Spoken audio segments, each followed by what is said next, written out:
नमस्कार दोस्तों, आज फिर उपस्थित हुआ हूँ आप लोगों के पास। पिछले क्लास में छोड़ के गए थे ना अफ्रीका के बारे में। आज फिर हम लोग अफ्रीका के समग्रता के रूप में हम लोग अध्ययन करेंगे। पिछले क्लास में आपको चर्चा किए थे कि हमारी पृथ्वी पर 7 महादेश हैं और 7 महादेशों के बारे में भी आपको मानचित्र पर हमने रेखांकित किया था। और हमने इसी कड़ी में देखा था कि ये 7 महादेशों में सबसे बड़ा महादेश जो है वह हमारा एशिया है।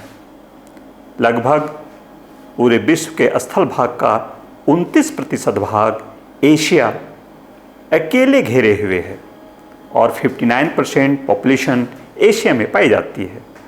और दूसरा सबसे बड़ा महादेश जो है वह अफ्रीका है।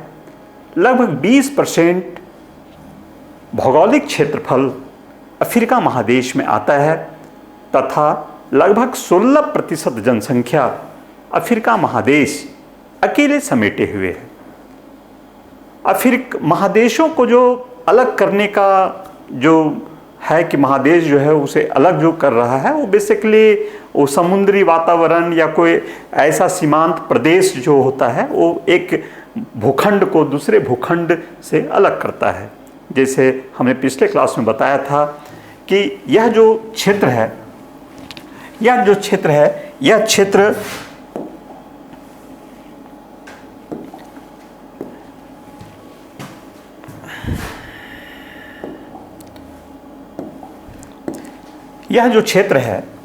यह यूरोप का क्षेत्र है। यह यूरोप का क्षेत्र है।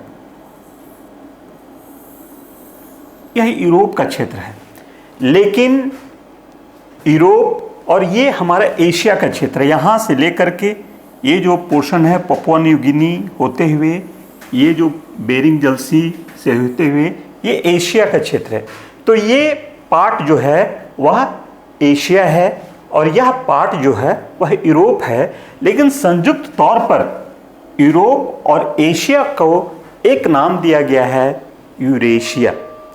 और यूरेशिया के 3 स्थानों पर अफ्रीका महादेश बहुत ही निकट है। यह भी मैंने पिछले क्लास में बताया था। इसमें आपको 3 स्थान कहाँ हैं तो यह जो देख रहे हैं मोरक्को और यह स्पेन। स्पेन जो है कि वह आपका यूरोप का देश है और मोरक्को जो है वह आपका अफ्रीका का देश है। इसके बीच में यहाँ पर जिब्राल्टर जल संधि है जो यूरोप तथा अफ्रीका के मध्य में है। यहाँ पर भूमध्य सागर है और इसके नीचे यहाँ पर रेड सी है, लाल सागर है और रेड सी और भूमध्य सागर के बीच में यहाँ पर एक नहर बना दिया गया है। उसे काट दिया गया है 1869 ईस्वी में, जिसे स्वेज नहर कहते हैं। और आज के दिन में स्वेज नहर ही अफ्रीका और एशिया के बीच में विभाजक रेखा बनी हुई है। तीसरा पॉइंट है जो बहुत ही निकट है, ये यमन है और यहाँ पे जिबूटी एक छोटी सी कंट्री हमारी जो है अफ्रीका की है। और यहाँ पे बाबल मंदेव है। बाबल मंदेव वास्तव में आपके अदन की खाड़ी और यहाँ पे लाल सागर, ये यमन की खाड़ी और लाल सागर के बीच में हमें जो है उसे जोड़ती है और एशिया से अफ्रीका को अलग करती है। तो एक स्थान यहाँ हो गया जिब्राल्टर जल संधि, दूसरा हो गया हमारा स्वेज नहर और तीसरा हो गया बाबल मंदेव।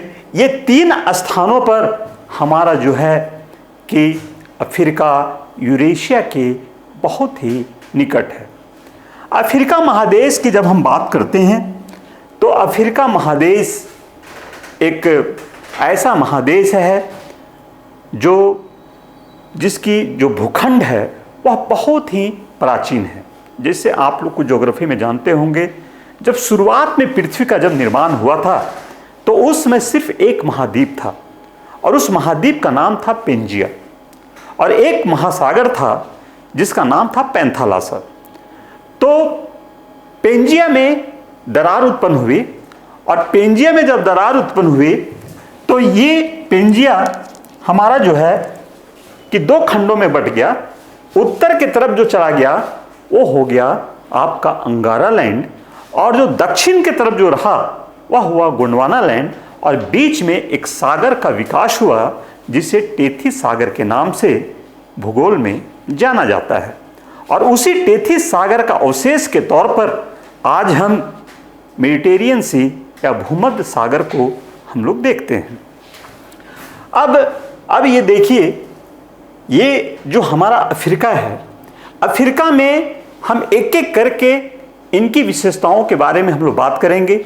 हम लोग पठार के बारे में बात करेंगे, हम लोग पर्वत श्रेणियों के बारे में बात करेंगे, नदी के बारे में बात करेंगे, जलप्रपात के बारे में बात करेंगे, जनजातियों के बारे में बात करेंगे, हम इसके जो जलवायु है उसके बारे में बात करेंगे, कुछ कृषि, खनिज, जनसंख्या इत्यादि के बारे में हम लोग बात करेंगे। तो हम लोग जो है कि सबसे पहले हम आपको आगे हम बताना चाहते हैं कि अफ्रीका महादेश एक प्राचीन भूखंड है, गोंडवाना लैंड का भूखंड है। इसलिए इस भूखंड पर हमारी जो स्थलाकृति है वहाँ पर कई प्रकार की विविधताएं हमें यहाँ पर देखने के लिए मिलती है। सबसे पहले हम लोग यहाँ पर देखें तो यहाँ पर हमें कई प्रकार के पठार भी हमें यहाँ मिलते हैं। तो यहाँ पर देखिए, यह इस जगह पर आप जो देख रहे हैं, यहाँ पर आपका होगर का पठार जो है यहाँ पर अवस्थित है। होगर का पठार, बेसिकली होगर का मतलब होता क्या है? होगर का मतलब होता है चट्टान, चट्टानी प्रकार, भूखंड। और जो सहारा मरुस्थल आप जानते हैं कि लगभग उत्तरी अफ्रीका महादेश में लगभग 12 देशों में, कुछ लोग बोलते हैं 14 देशों में हमारा जो है फैला हुआ है। यह मरुभूमि लगभग 84 लाख वर्ग किलोमीटर में सहारा मरुस्थल फैला हुआ है। तो सहारा मरुस्थल को हम लोग दो भागों में बांट सकते हैं। एक पूर्वी भाग, यह जो मिस्र की तरफ है, लीबिया की तरफ है, और पश्चिमी भाग जो अल्जीरिया, मारिटेनिया के तरफ है, उधर का जो भाग है उधर। तो इस तरह से जो पश्चिमी भाग है वह होगर है, अर्थात पत्थरों का, कंक्रीटों का आपका विशाल क्षेत्र है, वह मरुभूमि है। और पूर्वी भाग जो है जिसे जॉफ कहा जाता है वह बलुआई भाग है। तो ये जो पार्ट है यह पथरीला भाग है, इसे हम होगर कहते हैं, इस पथरीले पार्ट को। इसलिए यहाँ पर होगर का पठार जो है कि यहाँ पर हमारा जो है कि पाया जाता है। ये चार्ट का जो एरिया देख रहे हैं थोड़ा सा यहाँ पे बड़ा हो रहा है। एक्चुअली मैं यहाँ बड़ा दिखा रहा हूँ, आप एटलस में गौर से आप देखेंगे, क्योंकि आपको यहाँ पे दिखाई नहीं देगा यहाँ पर, इसलिए मैं थोड़ा सा लोकेशन को थोड़ा मैं बड़ा कर रहा हूँ। इतना बड़ा वो पठारी भाग नहीं है, लेकिन आपकी समझ के लिए मैं यहाँ पे दिखा रहा हूँ। एक्यूरेसी आप अपने एटलस से उसे मुआयना करेंगे। तिबेस्ती में यहाँ पे जो चार्ट है, यहाँ पर आपका जो है वह तिबेस्ती का जो है कि यहाँ पर पठार है, तिबेस्ती का पठार है। और ये जो कैमरून देख रहे हैं, इस जगह पर आपका जो है अडमावा का पठार है। यहाँ पर अडमावा का पठार जो है पाया जाता है। यहाँ पर सिएरा लियोन और लाइबेरिया का जो क्षेत्र यहाँ पे देख रहे हैं, इस जगह पर आपका जो है फूटा जलौन का उच्च प्रदेश जो है कि यहाँ पर आपका पाया जाता है। यहाँ के भूखंड जो हैं ऊंचे हैं आपका। और ये जो नाइजीरिया देख रहे हैं, इस जगह पर इसके उत्तरी भाग में, नाइजीरिया में आपका उत्तरी भाग, नाइजीरिया के उत्तरी भाग में आपका जोश का पठार जो है कि वह पाया जाता है।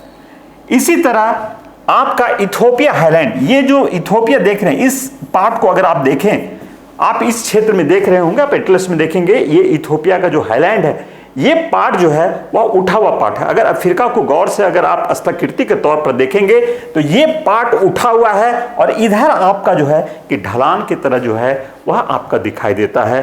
तो यहाँ पर आपको जो है इथोपिया हाईलैंड जो है कि यहाँ पर आपको दिखाई देता है। इसी तरह आपको मध्य में रोडेशिया का पठार भी आपको मिलेगा, यहीं पे आपको टेंगानिका का भी पठार आपको मिलेगा। इस प्रकार अफ्रीका में कई प्राचीन भूखंडों से बने हुए हमें पठार भी जो है वो दिखाई हमें यहाँ पे देते हैं। इसी तरह जब हम अफ्रीका में जब हम आगे बढ़ते हैं तो हमें कई पर्वत श्रेणियां भी जो है कि अफ्रीका में हमें मिलती हैं। और यहाँ पे कुछ पर्वत श्रेणियां हैं जो बहुत ही महत्वपूर्ण हैं, उसके बारे में भी आपको चर्चा कर लें। अभी पठारों के बारे में चर्चा किए, अभी हम लोग पर्वत की ओर जाएं। अफ्रीका में सबसे पहले हमारे 2, 3, 4 पर्वत हैं जो बहुत ही महत्वपूर्ण है। मैंने बोला 2, 3, 4, इसके कहने का कुछ तात्पर्य अलग है, क्योंकि उनकी जो बनावट और जो स्ट्रक्चर है वह अलग है। और यहाँ पर आप जो देख रहे हैं ये मोरक्को, अल्जीरिया और ट्यूनीशिया, ये 3 जो कंट्री है, इस जगह पर आपका एक पहाड़ है, वह पहाड़ है एटलस पर्वत। ये एटलस पर्वत, और ये एटलस पर्वत एक फोल्ड माउंटेन है, मुड़दार पर्वत है। जैसा कि मैं पिछले क्लास में भी आपको जिक्र किया था कि जब 2 प्लेट आपस में टकराती है तो उन प्लेटों के टकराने से उसमें जो है कि मोड़ उत्पन्न हो जाता है, मोड़ उत्पन्न हो गया। जैसे कि 2 आप किसी भी चीज को अगर आप टकराते हैं, लोहे को या किसी स्लैब को, तो मुड़ जाता है। तो उसी तरह यह जो पार्ट जो था, ये जो आपका उत्तर का जो ये जो पार्ट था, ये जो पार्ट आप देख रहे हैं, ये वास्तव में जो है कि ये पार्ट आपका जो है, सॉरी, ये पार्ट यहां से ले लीजिए और यहां से लेकर के ये पार्ट यहां तक, ये जो खंड था, ये अंगारा लैंड था, अंगारा लैंड।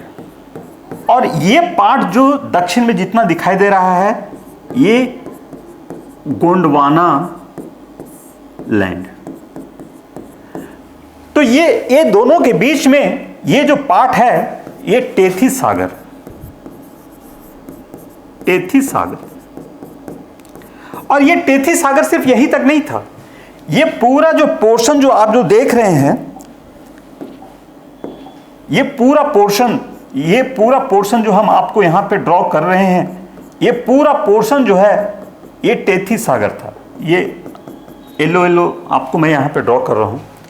लेकिन कुछ समय के बाद हुआ क्या कि अंगारा लैंड इधर से और गोंडवाना लैंड इधर से, दोनों आपस में गया और टकराया।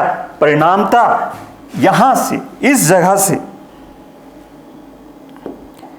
जगह से आपका यहां से मोड़ उत्पन्न हुआ, इस जगह से मोड़ उत्पन्न हुआ।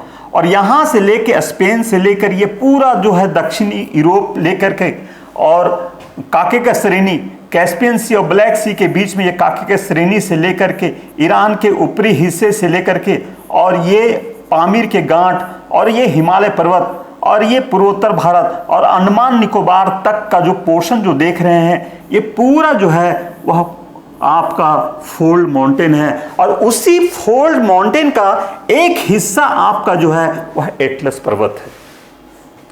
तो यहां पर एटलस पर्वत है, इस जगह पर आपका ड्रेकेंसवर्थ पर्वत है। ड्रेकेंसवर्थ पर्वत भी कैसे निर्माण हुआ, अभी भी ये जो वैज्ञानिकों के बीच में एक संशय का विषय बना हुआ है। लेकिन जब हम इस हिंद महासागर में किसी जहाज से जब हम यहाँ पे जाते हैं तो ये बड़ा ही खड़ा तीखा यहाँ पर हमें दिखाई देता है। तो और यहाँ पे जो है कि आपका जो है कि यहाँ ड्रेकेंसवर्थ पर्वत यहाँ पाया जाता है। ड्रेकेंसवर्थ पर्वत, ये 2 पर्वत हमारे महत्वपूर्ण हैं। तीसरा पर्वत ये जो देख रहे हैं तंजानिया, ये तंजानिया, इस जगह पर आपका जो है किलिमंजारो पर्वत है, लगभग 5800 मीटर ऊंचा है। और अफ्रीका में यह एकमात्र पर्वत है जहां पर सालों भर उनकी चोटी पर हिम जमा रहता है। उसके ऊपर में तो एक तरह से ये जो पर्वत का निर्माण हुआ है, यह ज्वालामुखी पर्वत जो है, यह है विस्फोट हुआ, नीचे से मैग्मा लावा निकला, वो जमा होते चला गया और जमा होते हुए यहाँ पर जो है ज्वालामुखी पर्वत का निर्माण किया। उसी प्रकार यहाँ केनिया में 0 डिग्री के पास, यहाँ केनिया में, यहाँ पर आपका जो है, यहाँ पर केनिया पर्वत है। तो यहाँ पर आपका किलिमंजारो पर्वत है, यहाँ किलिमंजारो पर्वत है जो अफ्रीका का सबसे हाईएस्ट पीक है, सबसे ऊंची चोटी है, ऊंचा पर्वत है। यहाँ पे केनिया पर्वत है, यहाँ पे एटलस पर्वत है, यहाँ पर आपका ड्रेकेंसबर्ग पर्वत है, यहाँ पर आपका जो है एटलस पर्वत है। एक चीज और जो बेहद ही रोचक और बेहद ही महत्वपूर्ण है, जो पिछले क्लास में बताया था कि अफ्रीका महादेश एक ऐसा महादेश है जो वह पृथ्वी के अर्थात विषुवत रेखा इसके बीचों बीच से होकर के गुजरती है। देखिए यहाँ से आप देखिए तो देखिए ये विषुवत रेखा जो है कि इसके बीचों बीच से गुजरती है। यहाँ पर आपको ये ध्यान रखना है, एग्जामिनेशन में भी पूछे जाते हैं प्रश्न कि विषुवत रेखा किन किन देशों से होकर के गुजरती है। तो यहाँ पर देखिए पश्चिम में जाएं तो गेबोन आता है, कांगो आता है, फिर जायरे हमारा आता है, फिर युगांडा जो है कि हमारा जो है कि यहाँ पे आ रहा है, फिर केनिया आ रहा है और सोमालिया आ रहा है। इस प्रकार हमारा 0 डिग्री जो है कि यहाँ पर हमें गुजरती है। उत्तर की ओर जब जाते हैं तो हमारा कर्क रेखा है 23.5 डिग्री, ये कर्क रेखा है हमारे यहाँ पे कर्क रेखा। और ये कर्क रेखा आप देखिए तो पश्चिमी सहारा से गुजरती है, फिर मारिटेनिया, अल्जीरिया, लीबिया, थोड़ा सा चाड को भी टच करती है, इजिप्ट से होते हुए ये गुजर जाती है। उसी तरह दक्षिणी गोलार्ध में हमारा जो है यहाँ पे मकर रेखा है, यहाँ पर यह जो है नामीबिया, बोत्सवाना, साउथ अफ्रीका और मोजाम्बिक से होकर के यह हमारी जो है कि गुजर रही है। यह आप एटलस में अच्छे से देखिएगा। तो ये विषुवत रेखा है, ये 0 डिग्री है।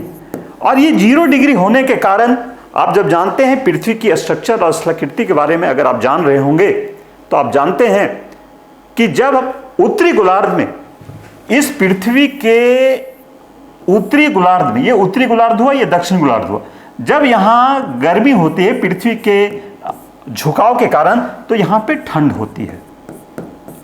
तो हमारा जो उत्तरी भाग है, उत्तरी भाग मई जून में हमारा जब गर्मी का मौसम होता है तो दक्षिणी भाग में जो है कि हमारी ठंड की मौसम होती है। और दक्षिणी भाग दिसंबर जनवरी में गर्मी का दिन होता है, तो उत्तरी भाग जो है कि वह ठंड का मौसम होता है। तो इस प्रकार एक साथ अफ्रीका में कई प्रकार की जलवायु क्रियाकलाप देखने के लिए मिलता है। वैसे जलवायु के दृष्टिकोण से हम अफ्रीका को कई भागों में बांट करके अध्ययन करेंगे। अब हम लोग आगे बढ़ें। अफ्रीका में एक दरारी घाटी मिलती है। दरारी घाटी का क्या मतलब है सोच समझिए कि जब जैसे ऐसे मैं यहाँ पे समझा रहा हूँ, समझिएगा कि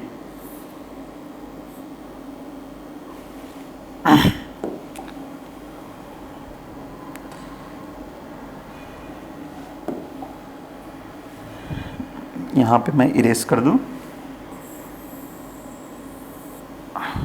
और अब मैं राइट कर रहा हूँ, फिर से समझिएगा।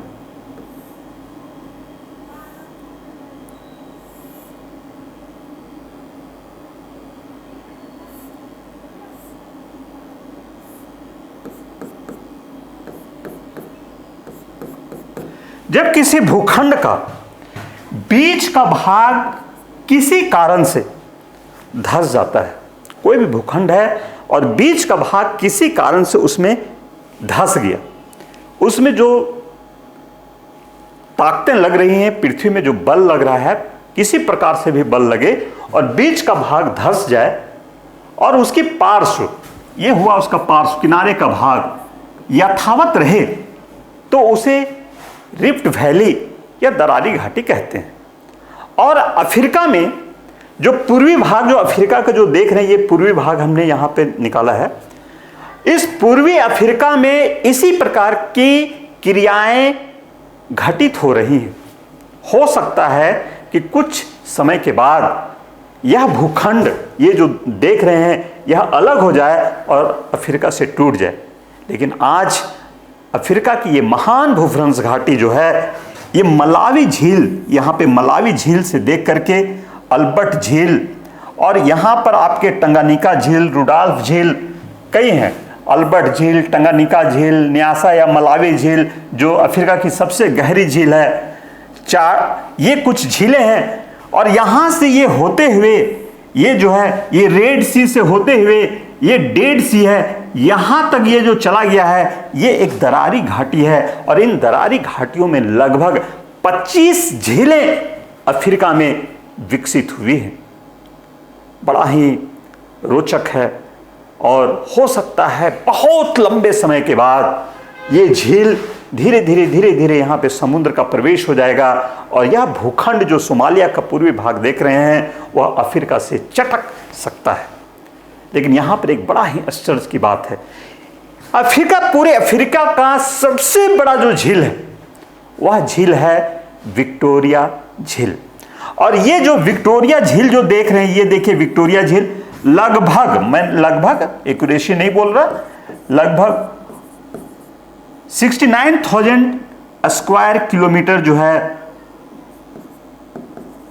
लगभग जो है एरिया है, और ये अफ्रीका की सबसे बड़ी झील है। इसके अतिरिक्त चाड में भी हमारा झील है। चाड जो है, चाड नाइजीरिया, कैमरून इत्यादि देशों को स्पर्श करता है, और वहाँ पर 2 नदियाँ महत्वपूर्ण तरीके से गिरती है, अर्थात वह अंतः प्रवाह मतलब कि जब कोई नदियां समुद्र में गिरती हैं तो बाह्य प्रवाह कहते हैं, और कोई नदियां धरातल के अंदर ही किसी झील में या किसी जगह पर जाके मिल जाती हैं तो उसे अंतः प्रवाह कहते हैं। और चाड में लोगोन और चेरी नामक 2 नदियां अंतः प्रवाहित होते हुए उसमें जाकर के मिल जाती हैं। ये इनकी विशेषताएं हैं।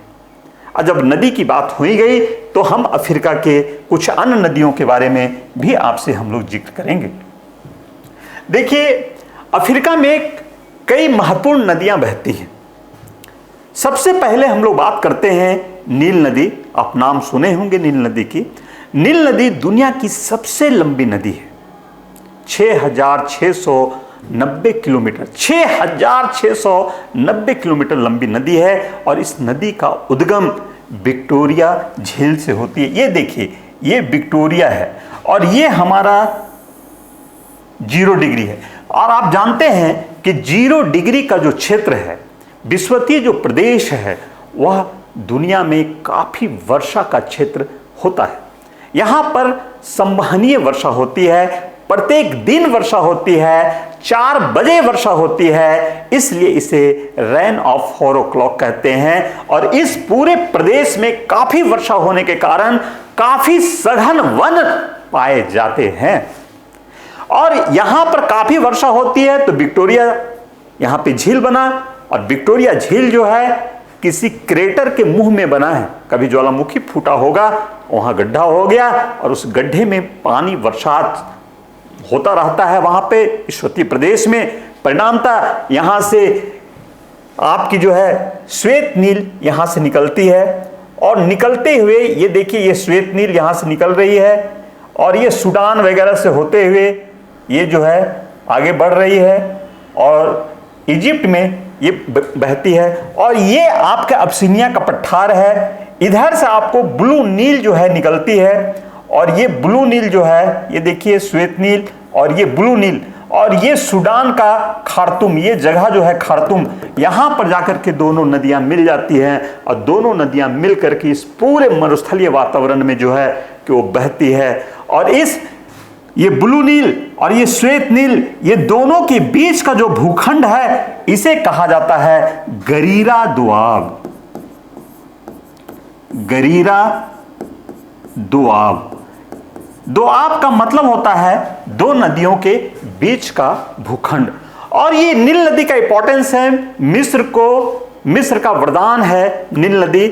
और नील नदी के 26 किलोमीटर की जो पेटी है, उसके दोनों तरफ जो जलोढ़ मृदा प्रत्येक साल यहाँ बाढ़ लाती है, जलोढ़ मृदा का एक बिछाव है, फैलाव है, जिसके कारण यहाँ पर भारी कृषि पाई जाती है। कृषि अच्छी कृषि होती है, गेहूं की कृषि होती है, कपास की कृषि होती है। और यह जो है यहाँ पर जो है कि डेल्टा बनाते हुए भूमध्य सागर में जाके मिल जाती है। और मिस्र की राजधानी कैरो है यहाँ पे, और यहीं पे कई शहर भी हमारे विकसित हुए हैं। कपड़ा उद्योग भी विकसित हुआ है। अलेक्जेंड्रिया जो है कपड़ा उद्योग के लिए हमारा जो है काफ़ी जाना जाता है। दूसरी जो सबसे महत्वपूर्ण नदी जो अफ्रीका की है वह है आपके जायरे नदी। ये देखिए ये जायरे नदी, ये जायरे नदी है। और ये जायरे नदी जो है वह विषुवत रेखा को देखिए ये दो जगह पर काट रही है, विषुवत रेखा को दो जगह पर काटती है। इस पर जो है कि हमारा एक जलप्रपात भी है जिसे स्टेनली जलप्रपात के नाम से जाना जाता है। जैसे नील नदी पर हमारा जो है एक बांध है, अस्वान बांध कहते हैं। एक कृत्रिम झील भी बना हुआ है नील नदी पर जिसे नासिर झील के नाम से भी जाना जाता है। तीसरी जो महत्वपूर्ण नदी जो हम अफ्रीका की बात करें वह हमारी जम्बेजी नदी है। ये देखिए जम्बेजी नदी है। और जम्बेजी नदी कई देशों से होते हुए यहाँ मोजाम्बिक चैनल में यहाँ पर आकर के गिर जाती है। और इसी नदी पर एक जलप्रपात है जिसे विक्टोरिया जलप्रपात के नाम से जाना जाता है। 1855 ईस्वी में लिविंग स्टोन नामक महोदय ने इसकी खोज की और ब्रिटेन की महारानी के नाम पर विक्टोरिया जलप्रपात रखा गया, जिसकी ऊंचाई जो है 110 मीटर है। बेहद ही खूबसूरत है। कहीं पर मैं डाउनलोड किया होऊंगा तो मैं उसे दिखाता हूं, शायद इसमें मैं नहीं है, लेकिन उसे विक्टोरिया जलप्रपात के नाम से जो है कि वह जाना जाता है। और अफ्रीका में एक बहुत ही महत्वपूर्ण है, अफ्रीका महादेश में एक देश है वह है साउथ अफ्रीका। और साउथ अफ्रीका में एक आपके पूरे भूखंड से घिरा हुआ दो देश है, आपका है स्वाजीलैंड और लिसाथो। लिसाथो से ही जो यहाँ पर आपका ड्रेकन्सबर्ग पर्वत है, यहाँ से आपकी ऑरेंज नदी निकलती है। ये देखिए ऑरेंज निकलती है और ऊपर से एक नदी जो है वह वाल नदी इसमें टच करती है और टच करते हुए वह जो है कि वह अटलांटिक महासागर में जाकर के गिर जाती है। एक तीसरी नदी है नाइजर नदी। ये देखिए ये नाइजर नदी है। ये नाइजर नदी जो है वो गिनी की खाड़ी में गिरती है। इसकी सबसे बड़ी विशेषता ये है कि दुनिया में इसके मुहाने पर सबसे बड़ा मैंग्रोव वन पाया जाता है। जैसे हमारे गंगा के मुहाने पर भी मैंग्रोव वन पाया जाता है। पूरी दुनिया का 60% जो पोर्शन है मैंग्रोव वन का वह अकेले नाइजर नदी के मुहाने पे पाई जाती है। और नाइजर नदी पर इतना पाम ऑयल ढोया जाता है, तेल ताड़ इतना ढोया जाता है कि नाइजर नदी को रिवर ऑफ पाम ऑयल के नाम से भी दुनिया में जाना जाता है। तो इस प्रकार हमारी कुछ महत्वपूर्ण नदियां जो हैं उन नदियों के बारे में हम आपको बताए। नील नदी के बारे में बताए, ब्लू नील के बारे में बताए, जायरे के बारे में बताए, जम्बेजी के बारे में बताए, नाइजीरिया के बारे में बताए, ऑरेंज के बारे में बताया। एक लिम्पोपो नदी भी है जो यहाँ पे बोत्सवाना जिम्बाब्वे के बीच में बाउंड्री बनाते हुए, ये देखिए यहाँ पे बाउंड्री बनाते हुए हिंद महासागर में गिर जाती है। तो यहाँ पे जो है लिम्पोपो नदी है। और जलप्रपात में विक्टोरिया जलप्रपात और स्टेनली जलप्रपात के बारे में भी हमने आपको चर्चा किया। अब हम आगे कुछ और बढ़ें। आगे हम ये बताना चाहते हैं कि आपका अफ्रीका में एक जनजातीय प्रधान क्षेत्र है और प्रकृति, जनजातियों का जो धर्म होता है वो प्रकृति से बेहद ही जुड़ा हुआ होता है। और प्रकृति से जुड़े हुए होने के कारण यहाँ पर प्रकृति के बीच में सर्वात्मवाद प्रकार का, प्रकृतिक प्रेमी प्रकार का धर्म का विकास हुआ है। और यहाँ पर जो है कई प्रकार के जनजातियाँ यहाँ पर हमारी पाई जाती हैं। जैसे मैं यहाँ पे कई जनजातियों के बारे में जिक्र करूँगा। 4 जनजातियाँ हैं जो सबसे महत्वपूर्ण है। आप देखिए कि यहाँ पर जो है कि ये जो सहारा मरुस्थल है, ये पोर्शन जो है वो सहारा मरुस्थल है। इस सहारा मरुस्थल में आपका बद्दू प्रकार की जनजाति जो है कि यहाँ पर पाया जाता है। थोड़ा सा अरब मुल्क का, अरब नस्ल का ये दिखाई देता है। ये इथोपिया जो हाईलैंड यहाँ पर जो देख रहे हैं, इस जगह पर आपको जो है मसाई जनजाति यहाँ पर पाई जाती है। और मसाई जनजाति की सबसे बड़ी विशेषता ये है, ये पशुपालक हैं और वहाँ पर भोजन की काफ़ी कमी है। तो भोजन की कमी जो है उसे पूरा करने के लिए पशुपालन करते हैं, और पशुपालन से अपनी जो है कि भोजन की आपूर्ति करते हैं। तो कैसे करते हैं? तो एक तो दूध से करते हैं, और दूसरा क्या करते हैं कि वो पशुओं का, गाय का या बैल का वो खून पीते हैं। बड़ा अजीब लग रहा होगा आपको कि खून कैसे पीते हैं। तो जो कोई पशु होता है उसके गले में यहाँ पे जो है उसको काट देते हैं, और बोतल लगा देते हैं, और बोतल जब भर जाता है फिर उसे सी देते हैं, और सी करके जो है वो जो खून निकलता है उसे पीते हैं। तो ये उनकी जो है ऊर्जा की आपूर्ति का एक स्रोत बनता है। तो ये मसाई जनजाति के लोग जो हैं पशुपालन करते हैं, और उनका ऊर्जा का स्रोत की पूर्ति करता है आपके पशु। और पशु जो है दूध भी देता है और खून भी देता है। ये भी बड़ा ही रोचक बातें हैं। तो यहाँ पे आपकी जो है मसाई जनजाति पाई जाती है। और ये वाला पोर्शन जो देख रहे हैं ये कांगो का जो पोर्शन है, सॉरी ये थोड़ा सा ऊपर हो गया है, इसे थोड़ा सा हम लोग नीचे ले जाएं। इस जगह पर जो है ये कांगो है। यहाँ पर आपको जो है पिग्मी जनजाति पाई जाती है। पिग्मी, इसकी हाइट जो है वह ज़्यादा नहीं होता है, कम हाइट होता है, और ये विश्वतीय प्रदेश है। तो नीचे का क्षेत्र जो है वो दलदली है। तो दलदली होने के कारण क्या है कि वो लोग जमीन पे नहीं रहते बल्कि वृक्ष पर अपना जो है कि घर बना करके, झोपड़ी बना करके उस पर निवास करते हैं। पिग्मी जनजाति की ये विशेषताएं जो है होती है। और ये यहाँ पर आपका जो है कालाहारी मरुस्थल है, जो अधिक से अधिक फैलाव इसका जो है बोत्सवाना में है, और कुछ फैलाव साउथ अफ्रीका में है। यहाँ पर जो है वह बूशमैन जनजाति जो है कि यहाँ पाई जाती है।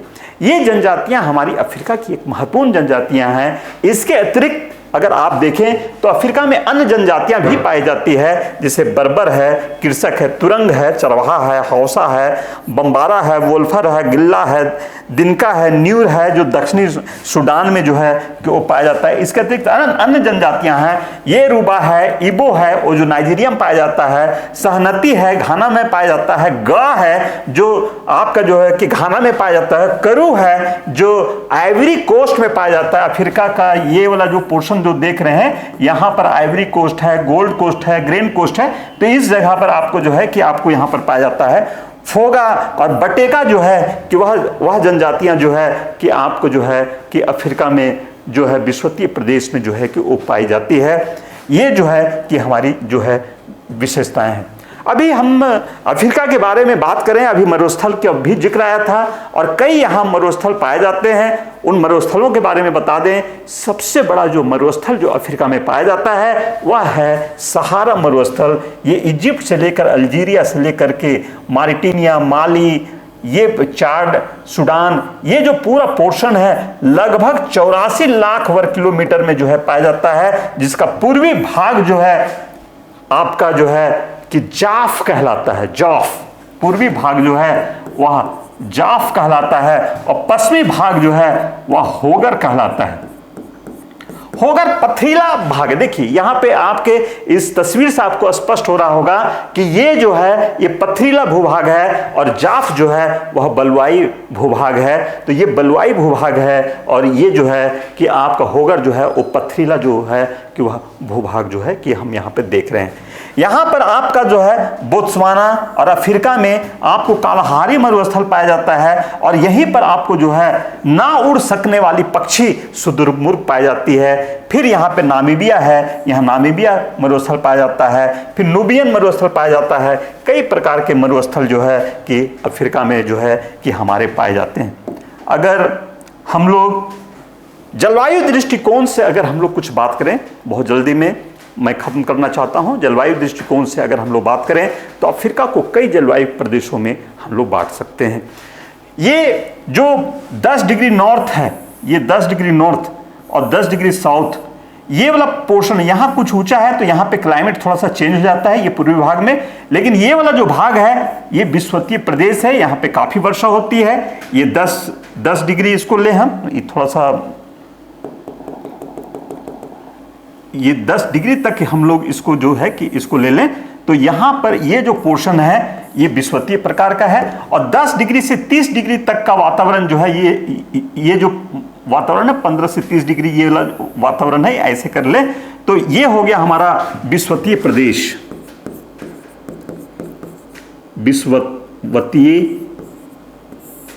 विश्वतीय जलवायु। उसके बाद ये वाला जो पोर्शन हम लोग जो देख रहे हैं, ये पोर्शन जो कट कट कर रहे हैं, ये पोर्शन, ये जो है ये सवाना, यहां पर सवाना जलवायु पाई जाती है।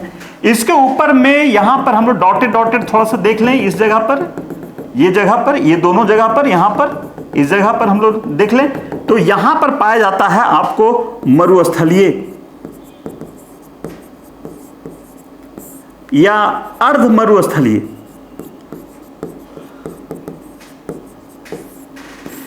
ये अर्ध मरुस्थलीय, यहां पे घास है, 10 फीट से भी ज्यादा ऊंचाई घास मिलते हैं और दूर दूर तक हमें जो है कि कुछ पेड़ मिलते हैं। और यहां पर जो देख रहे हैं सोमालिया, इथोपिया, ये वाला जो पोर्शन जो देख रहे हैं मोजाम्बिक तक, यहां पर आपका जो है इस जगह पर ये वाला पोर्शन देख रहे हैं, यहां पर आपको मानसूनी प्रकार की जलवायु मिलती है, मानसूनी, यहां पे मानसूनी जलवायु।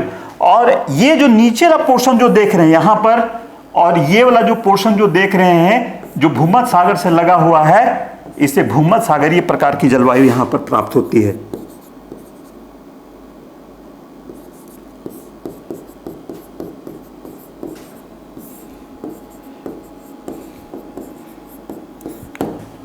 तो विषुवतीय प्रकार की जलवायु, सामान्य प्रकार की जलवायु, मरुस्थलीय या अर्ध मरुस्थलीय प्रकार की जलवायु, मानसूनी प्रकार की जलवायु या भूमध्य सागरीय प्रकार की जलवायु दो जगह पे मिलती है। साउथ अफ्रीका में मिलती है और यहां पर आपका उत्तर में भूमध्य सागर से जुड़ा हुआ है, वहां मिलती है। इस प्रकार अफ्रीका जो है विविधताओं का देश जो है वो हमें दिखाई देता है। पुनः अफ्रीका में हीरा, सोना, कोबाल्ट ऐसी चीज़ें पाई जाती है, लेकिन लोहा और कोयला की यहाँ पर कमी है, जिसके कारण यहाँ पर औद्योगिकरण बहुत बेहतर नहीं हो सका है, जिसके कारण अफ्रीका जो है एक पिछड़ा महादेश है। यहाँ पे अधिक से अधिक लोग जो हैं वह काले रंग के हैं, काले हैं, हबशी हैं। परिणामता पूरे महादेश को काला महादेश के नाम से भी जाना जाता है। तो अफ्रीका में हमें जो है एक प्राचीन संस्कृतियाँ मिलती हैं, लेकिन कुछ स्थानों पर विकास भी हुआ है। अफ्रीका के कुछ देश ऐसे हैं जो विकसित के राह पर भी हैं, जैसे साउथ अफ्रीका, नाइजीरिया, मिस्र। अगर इन देशों को, जिम्बाब्वे, ऐसे कुछ देशों को अगर हम लोग देखते हैं तो वह विकसित देश के रूप में हैं, जहाँ पे बहुत ही आधुनिक संस्कृतियाँ भी देखने के लिए मिलती हैं। तो यहाँ पर आधुनिक संस्कृतियाँ भी मिलती हैं और प्राचीन संस्कृतियाँ भी मिलती हैं। एक विशाल देश है, विशाल महादेश है, और इस विशाल महादेश में 54 देश भी इसमें हैं और इतनी विविधता समेटे हुए हैं कि जब आप उसका पूरा दौरा करेंगे तो आश्चर्य से चकित रह जाएंगे। तो इस प्रकार मैं कम शब्दों में फिर मैं यहाँ समाप्त करता हूँ अफ्रीका महादेश के संदर्भ में। बाकी फिर अगले एपिसोड में मैं फिर उपस्थित होऊंगा। मैं डॉक्टर प्रकाश कुमार, द पानी आईएएस एकेडमी, हजारीबाग, झारखंड। धन्यवाद।